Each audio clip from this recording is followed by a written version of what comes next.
Bonjour à tous. Thank you so much, Stephen, for the invitation. It's a pleasure to be here. And I'd say the lack of our connection up to this point probably speaks more to my hesitation to reach out and be embedded in the community.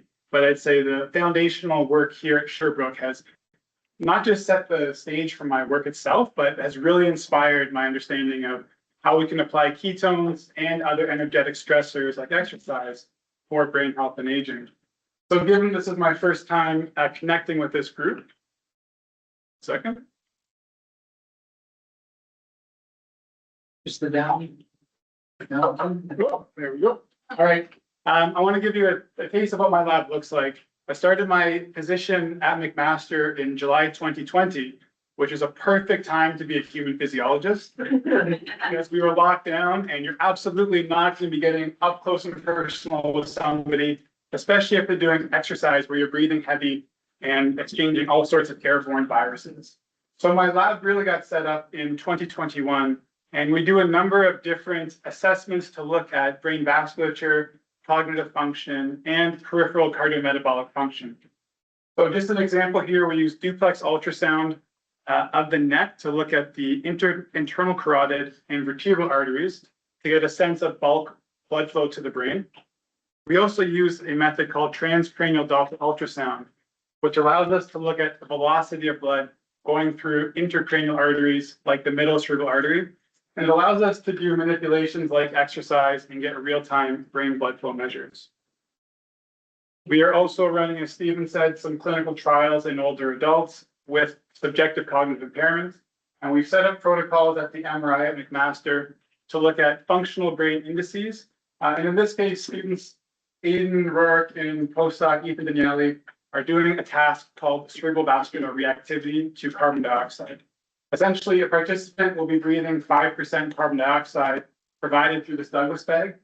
And what we get to image is the vasodilation in the cerebrovascular arteries to look at vascular reactivity to the stimulus. And it gives us a measure of vascular health in the brain. So this is ongoing with the work we're doing. Recently, my group had the chance to go to high altitude at the White Mountains in California. It was part of the UCLA, University of California Research Center, where they're looking at acute ketone ingestion, brain blood flow during exercise, because we think the ketone monoester is causing acidosis in the blood, which has implications for brain blood flow and possible experiences during exercise. So this data is currently being analyzed and it's ongoing.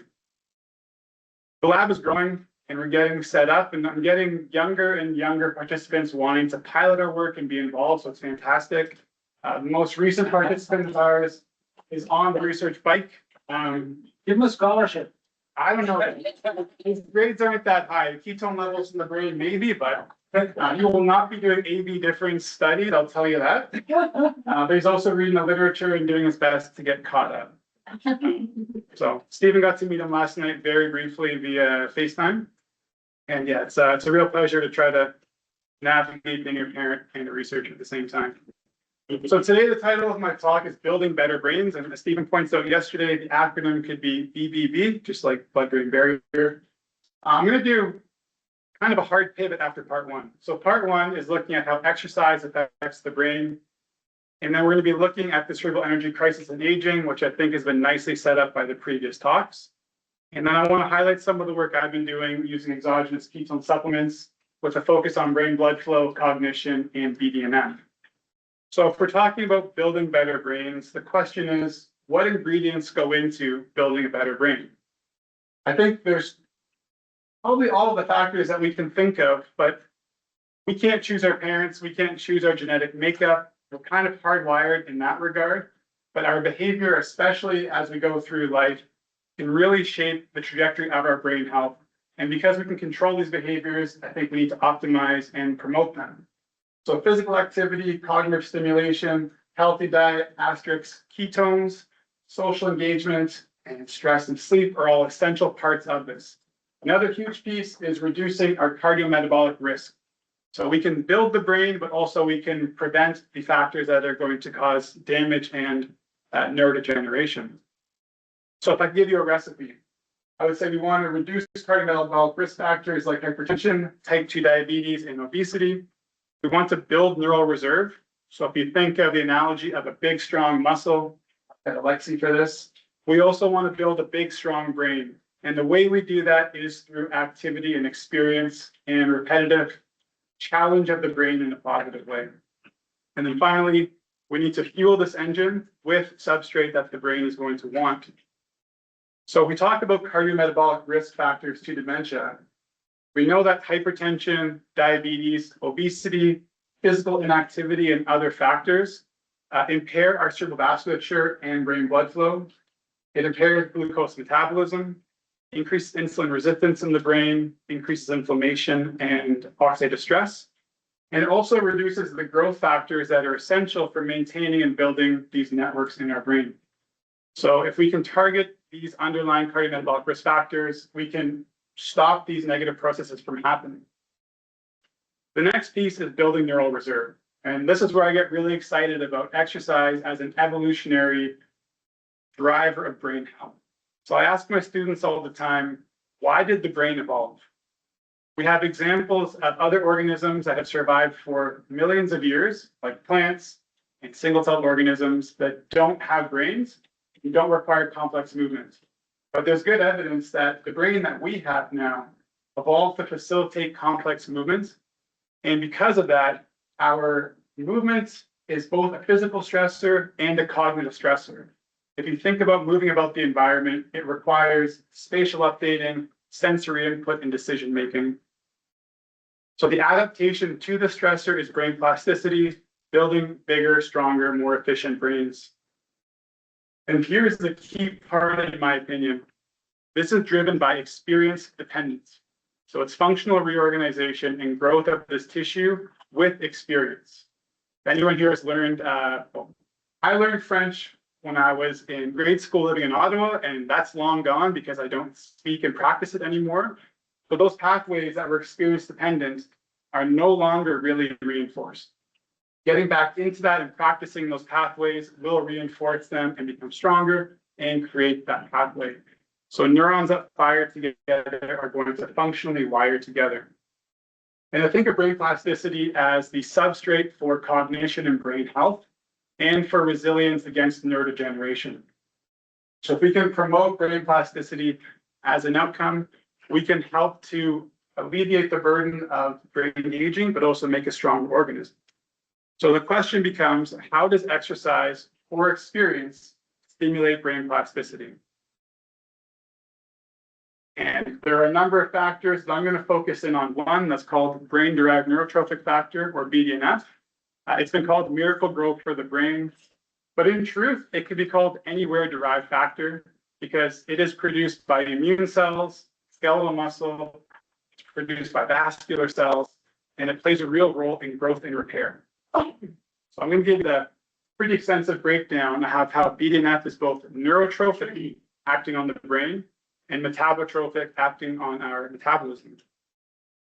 So it orchestrates activity-dependent brain plasticity by stimulating growth, repair, and survival of neurons, and it is obligatory for increasing brain volume and neurogenesis in response to exercise. If you block BDNF in animal models, you do not have this change in neurogenesis. Also, you do not get the improvements in learning and memory that you come to expect with exercise. So it is essential. It's involved in beta amyloid processing in some of the earliest stages of Alzheimer's pathology. So treating an animal that has an amyloid burden with BDNF will reduce the processing of amyloid. And it's also really important in sleep as well. One part of BDNF that is not considered by most people is its role in whole body energy homeostasis. So it's important for appetite, peripheral glucose metabolism, browning of adipose tissue. It increases in skeletal muscle in response to fasting. So the way I conceptualize BDNF is it's not just this miracle growth for the brain, but it is our response to energetic stressors that is going to drive and stimulate adaptation for the next time we face an energetic stressor. Exercise, fasting, heat stress are all going to increase its production. So I want to give you an example of how, in humans at least, how we know about brain plasticity, and it does not take that much exercise to see these effects. So this is a seminal paper from about 15 years ago. Two groups of older adults over the age of 55. One group was randomized to 40 minutes of walking at a moderate intensity 3 times per day. So this is going for a stroll at a bit of a higher intensity. The other group stretched for 40 minutes 3 times per week for a year. The primary outcome of this trial was looking at hippocampal volume measured by MRI. And just to orientate you with the slide, the red group here is the stretching group, both the left and the right hippocampus. You can see that over the course of a year, there's about a 1 to 2% reduction in the hippocampus. So age-related shrinking, this is going to relate to impairment or changes in cognitive function. The exercise group is actually causing not just prevention of atrophy, but it's inducing growth and neurogenesis in this tissue. So even in older adults who might have less response to exercise, we're still seeing plasticity. And what these authors found was that bigger is better for memory. So people who had bigger growth of their hippocampus had better memory improvements following this 1-year intervention. So where does BDNF factor into this? Well, they just looked at the relationship between a change in someone's hippocampal volume on the x-axis, with 0 indicating no growth and to the right indicating growth, and the change in BDNF on the y-axis. And we can see that there is a relationship here between BDNF in the blood and someone's response to the exercise training stimulus. Now, before I go any further, I really want to highlight that when we talk about BDNF, we need to know what compartment we're working in. So in humans, we obviously cannot do a biopsy of the brain and look at contents of BDNF in the hippocampus. So all of our inferences come from blood measures. We think that BDNF crosses the blood-brain barrier, but we also don't fully know its fate once it goes into the brain. So there's a bit of a question mark, and my group's trying to work towards understanding more of this, but just keep that in mind. So the question for me becomes, exercise is a stimulus, it increases BDNF. How do we increase BDNF through acute exercise? This is an example study here where we have pre and post exercise and then recovery with sprint interval training. So really intense short bouts of exercise with a rest, vigorous intensity, continuous training, moderate, and then control. I think the first thing you can see is that we have this exercise intensity dependent response in BDNF. So higher energetic stress leads to a greater response. But you probably also will notice that this response is quite transient. So within 30 minutes of recovery, we're seeing BDNF going back down to its normal concentrations. And this is a very reproducible effect. So you might ask yourself, why are we seeing this rapid response and then reduction? Again, I think the compartment matters where we're looking. If we look in animal models, where they had animals run every single day for 90 days or every other day for 28 days, they looked at the concentration of BDNF protein in the hippocampus of these animals. And as you can see, with increased training days, we get this summative effect where BDNF protein is actually increasing in the hippocampus with more exercise. And this is also occurring with altering day exercise as well. So what I put up there is that exercise is actually causing these bursts of BDNF in the blood, this pulse, and then in the hippocampus and in the brain, we're getting this slow summation of effect that's causing benefit for the brain. So to put this all together, we know there's an intensity and duration dependent relationship between exercise and BDNF, and this is the acute response. Again, more energetic stress, more response. People who have higher cardiovascular fitness or VO2 max show a stronger response to a single bout. So the body is more adapted and more ready to respond with this neuroplasticity hormone. So exercise training will cause a more robust response. And this is my model of how this works. With repeated exercise bouts, we get these pulses of BDNF going back down to normal. And over time, we progressively get higher amounts in the blood. And this is summing up in the brain too. So I believe that if we can prescribe cognitive training, rehab, or some sort of learning activity when someone's BDNF is elevated in this post-exercise period, we might be able to strategically harness that brain plasticity effect. And you can imagine over time with summation in the brain, you'd be having this additive effect as well. So just an interim summary for the exercise in BDNF. Exercise is a cognitive stressor that's increasing brain plasticity. We see improvements in cognition and reductions in dementia risk, as well as overall cardiometabolic function improving. Oh, I messed up. I think that a single BDNF dose provided by exercise will orchestrate improvements in brain plasticity. So I look at exercise as being this dose response activity. Exercise snacks or small little bouts could be these small doses that we need to promote brain health, instead of having someone traditionally exercise for an hour long straight in the traditional fashion. And we chatted with Louis yesterday about this, but if you force somebody to exercise if they don't want to, you might not have the same benefits as someone choosing what they want. So I think strategically thinking of dose versus duration might be kind of a way to conceptualize BDNF and brain health. Okay, let me take a hard left turn here. Going from exercise now to ketones. So what I hope to take away from this is that there's really complementary measures and complementary mechanisms that we see where ketones might be creating a similar kind of environment as exercise, as well as having added benefit for brain fuel. So if we go back to our recipe, exercise is addressing all three of these. I didn't talk about the fuel side, but probably through lactate. And I think ketones is causing this as well. So you might have seen this figure before coming from Stephen's seminal review, but there is a brain energy gap in aging, and we see that with natural normal cognitive aging, we see reductions in our brain energy metabolism. This is expected. But as we start moving down the gradient of cognitive impairment from MCI to Alzheimer's disease, this gap widens, and this gap might actually underlie some of the functional issues and disease progression that we see. My work right now is trying to focus on this area of the brain energy gap for someone is clinically diagnosed, but it's still Activate your pointer. I don't think it's. Oh, it's not showing? Okay. How's this? Yeah. Excellent, thank you. It looks great on the side. We're focused on this area, so the symptomatic but preclinical folks who probably are still experiencing some sort of decline, but would not be seen by a clinician or dealt with by a clinician at this point. So the hypothesis is if glucose hypometabolism is a central feature of neurodegeneration, then ketones should be able to bridge this energy gap.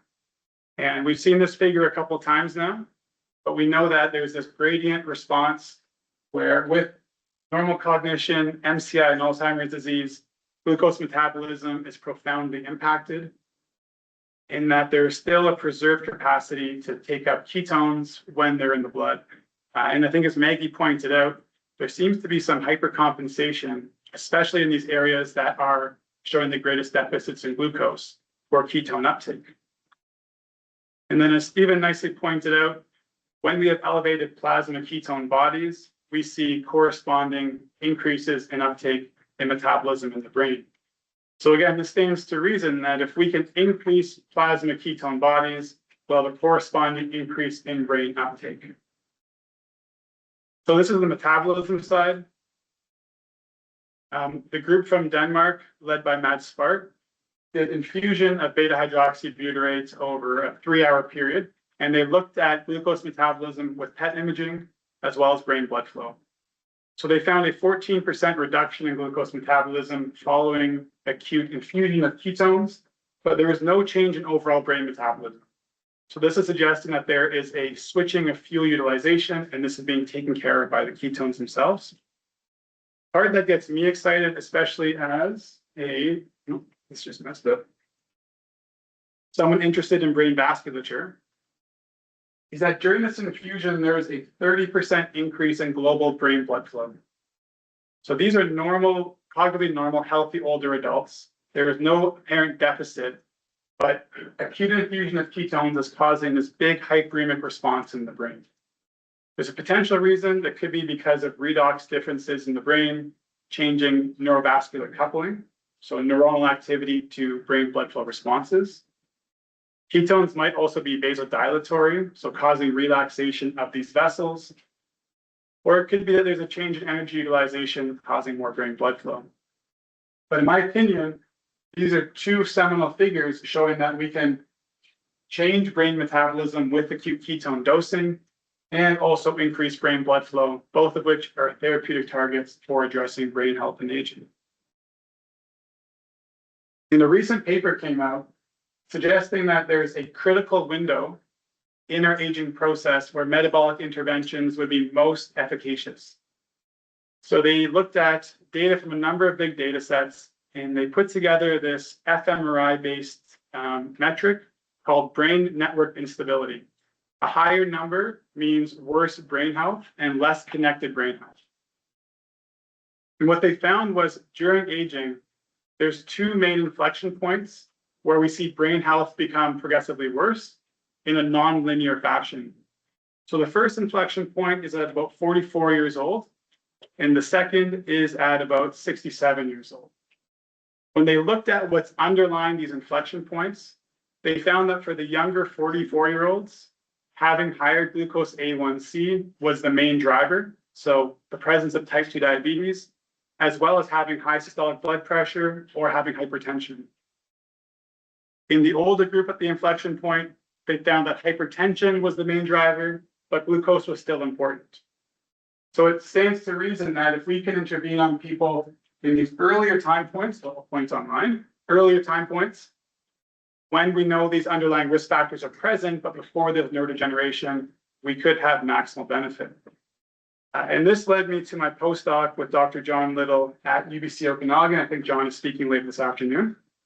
So I won't get into too much of this, but this work really got me excited about ketones and brain health.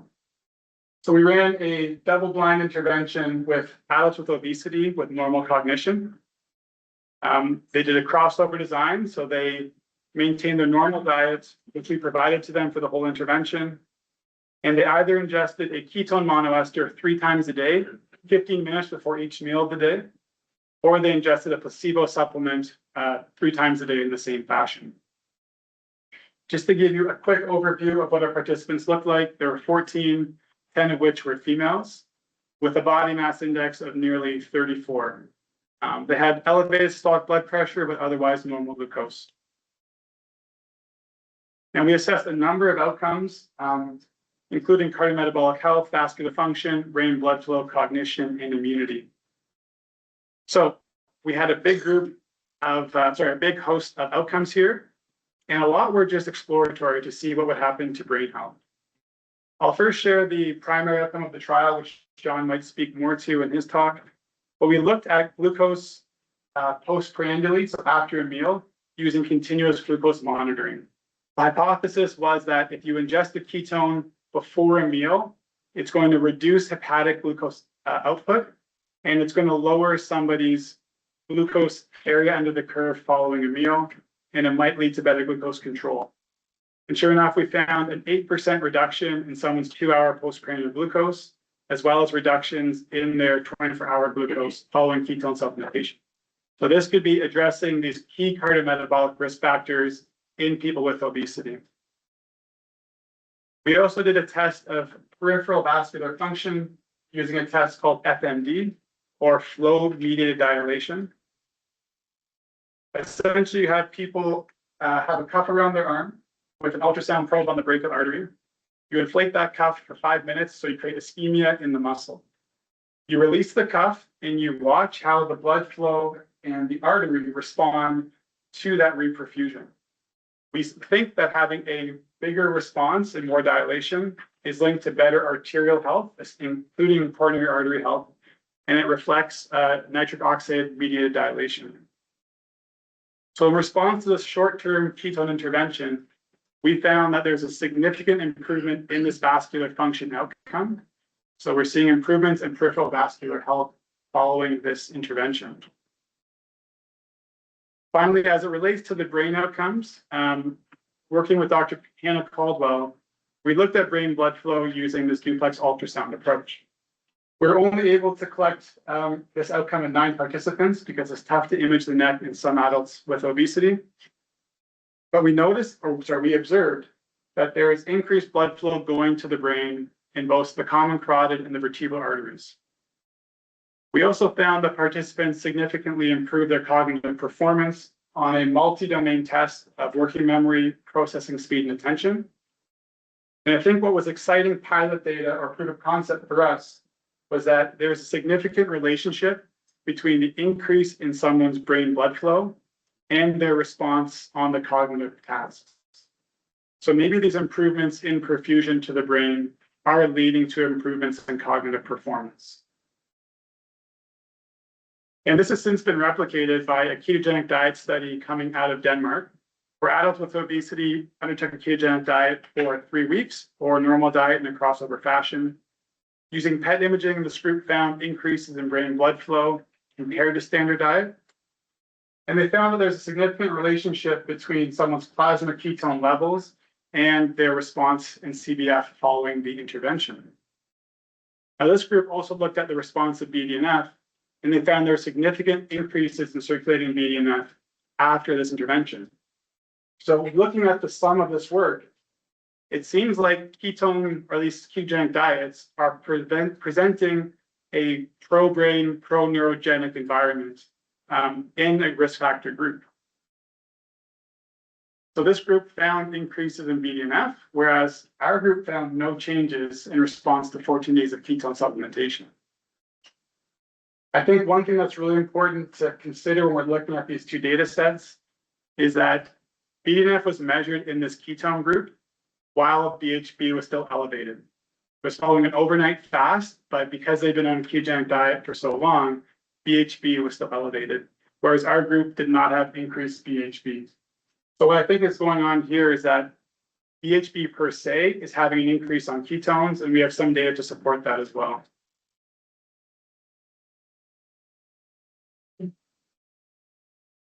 Now, there's good evidence, especially in animal models, that if you treat hippocampal neurons or cortical neurons with beta-hydroxybutyrate, you get increased BDNF expression. So I do think there's probably some benefit to having elevated BHB. And it goes back to the question of which compartment are we looking in, blood versus brain. So I think there's a real opportunity here for some translational human to animal work to figure this out. Okay, so at the end of this work with John and my postdoc, I was really excited about these findings, but when we looked around, with ketone monoesters especially, it was the Wild West of how to apply this tool. People were trying to elevate ketones for exercise performance, for improving cognition, but we did not understand how ketones impact our foundational fundamental physiology. So we undertook a dose response study looking at how 3 conditions of a ketone ester and a placebo impact resting brain blood flow, cognition, and BDNF. So this was very simple. We had folks in a crossover fashion come in. We did resting measures of brain blood flow, blood gases, as well as cognition and BDNF. Then they consumed one of the 3 drinks in a crossover fashion and then repeated over time. Our thinking here is if we can actually characterize what's happening foundationally, we can then build from there. And just a quick profile of what our ketone concentrations look like in the plasma. We can see that we created 3 distinct protocols with pretty high BHB in a quick period with the ester. So first things first, we found that there's a significant increase in serum BDNF following the high ketone condition, whereas there's no effect in the other conditions. And importantly, there's a significant relationship between someone's ketone area under the curve over the 2 hours and their BDNF response. This supports other data that I have from another study. But again, this could be that energetic stress leading to increases in ketone levels. What we're currently doing now is taking serum from these humans and treating them on cultured neurons to look to see how the serum in the humans might be affecting BDNF expression in these cultured neurons. So this work is ongoing. We then want to look at memory performance, specifically using a test of hippocampal dependent memory. And without getting into too much detail, this test called the mnemonic similarities test has been actually validated to focus on just hippocampal pattern separation. What we found was that there was no effect of this ketone ester at either dose on this hippocampal dependent memory. And I think this might also be because the mechanism of action by which BDNF will impact memory in the brain probably takes longer to occur. So this 2-hour period was probably not enough to actually see a response. Finally, our main outcome for the trial was looking at brain blood flow over the short period of time. We hypothesized based on the previous work that higher ketone doses would lead to more brain blood flow increases, but lo and behold, we found the complete opposite. So taking a ketone ester actually reduced brain blood flow in a dose-dependent manner.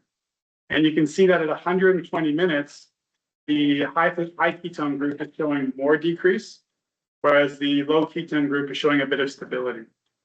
So this kind of blew our minds. We're not expecting this whatsoever.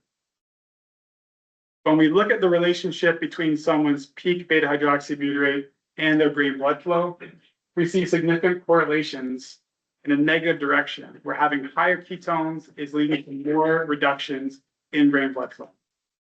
So what is going on here? You go back to your blood buffering system and how pH is regulated in the blood. We know that beta hydroxybutyrate is a weak acid, and drinking it in this big bolus format is going to increase hydrogen ion in the blood. Our blood buffering system will convert this to carbon dioxide into water, and this is going to stimulate ventilation. We're going to blow off the CO2 to basically restore pH in the blood. Now, quick lesson in brain blood flow regulation. Our cerebral vasculature is highly sensitive to arterial carbon dioxide. If we have any reduction in CO2 in the blood, we're going to see a strong corresponding reduction in brain blood flow in order to maintain our internal pH environment of the brain. It's probably the main driver of brain blood flow at rest.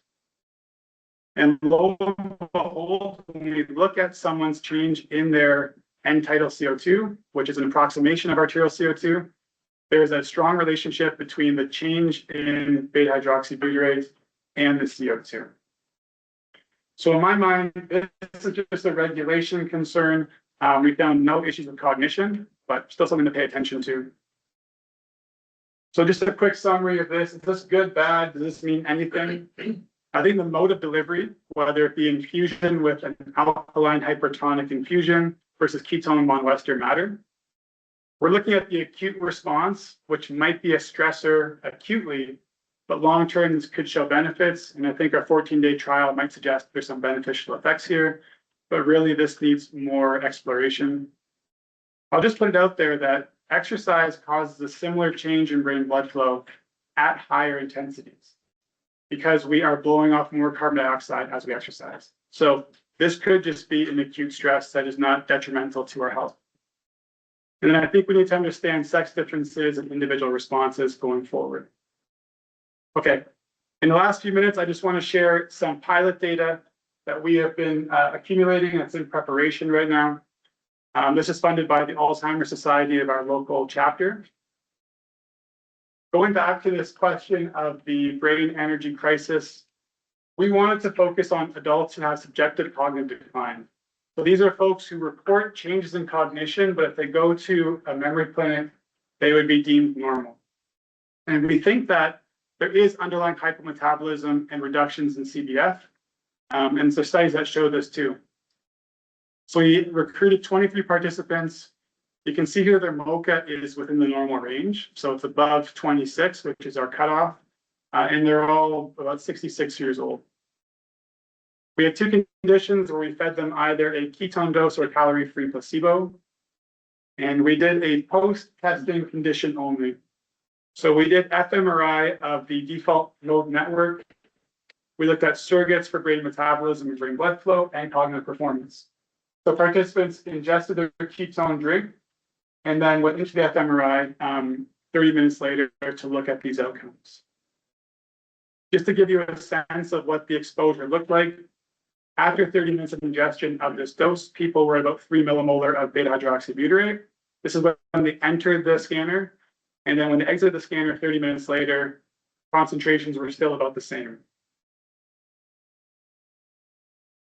So we looked at brain blood flow using a technique called phase contrast MRI, where we get a slice of the neck and we can visualize the vertebral and the internal carotid arteries.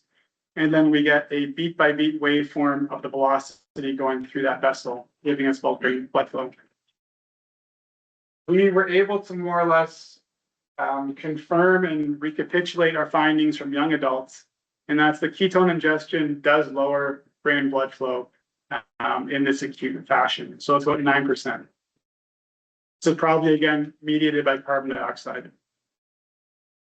We then also looked at a fMRI-based surrogate for brain metabolism. It's not perfect, but it gives us some indice of spontaneous neural firing. It's called the fractional amplitude of low frequency fluctuations. And what I'm just showing here on this graph is a study that looked at the degree of FALF and someone's metabolic rate for oxygen and blood flow using PET scanning. What we found with our study was that there are significant increases in FALF in certain regions of the brain and reductions in others. We're still working through this right now, but my sense is that we are restoring brain metabolism in certain regions and maybe correcting for hyperactivation that occurs in other regions too. Lastly, we looked at functional connectivity of the DMN, which is integral for memory processing, self-referential thinking, and overall brain function. And we know that this is one of the earliest networks in the brain to show atrophy and show impairment in Alzheimer's disease. So we found after a single dose of a ketone ingestion, there are significant improvements in connectivity in regions like the parietal lobe, precuneus, and medial prefrontal cortex. This might indicate more integrated connected networks, but again, this is a single dose, so we need to look further into this. But I think what's impressive is that when we looked at cognitive function, we saw significant improvements in a task called the digit symbol substitution. This is the same task that people improved on in our adults with obesity trial. So even after 45 minutes of a ketone ingestion, participants are experiencing improved performance on this task. This might be facilitated by these functional observations we're seeing with the fMRI, and clearly there's no impact of lower brain blood flow in response to this. We also looked at the Stroop task and the NBAC task, looking at selective attention and working memory, but there were no changes in these outcomes. So there might be a selective sensitivity of certain domains of cognition to this acute exposure. And we really try our best in these studies to wash out any learning effect due to repeated testing. We use different versions of the tests. So I do think what we're observing is a genuine response to the ketone ester. So just a plug as to where we're at right now, we're currently running a trial in the same cohort of folks with subjective cognitive decline, looking at a host of outcomes to see how ketone supplementation with the ester will impact these functions. So to wrap up, BHB has impacts on gene regulation, inflammation, BDNF, blood flow, and metabolism. At the beginning of the study or the talk, I talked about the role of exercise, which we know is impacting all these factors as well. I think that putting ketones and exercise together is going to increase these doses of BDNF. It's going to impact the brain metabolism and blood flow long-term in a way that's beneficial. And it might also be a way to allow the brain to do more work with more fuel, especially in folks who are more at risk. So take-home message really is I think we can support brain metabolism with exercise and with ketones. For the ketone monoester supplement, there's still mixed evidence, but I think that's early days. And I think that if we can start using these multimodal interventions, we can increase neural reserve and reduce cardiometabolic risk with greater fuel in the brain. And just a few extra directions here. Phenotypes, optimal dosing, sex differences are all on the menu too. So I want to thank you for your attention and for the opportunity to be here today and to speak. I'm happy to take questions.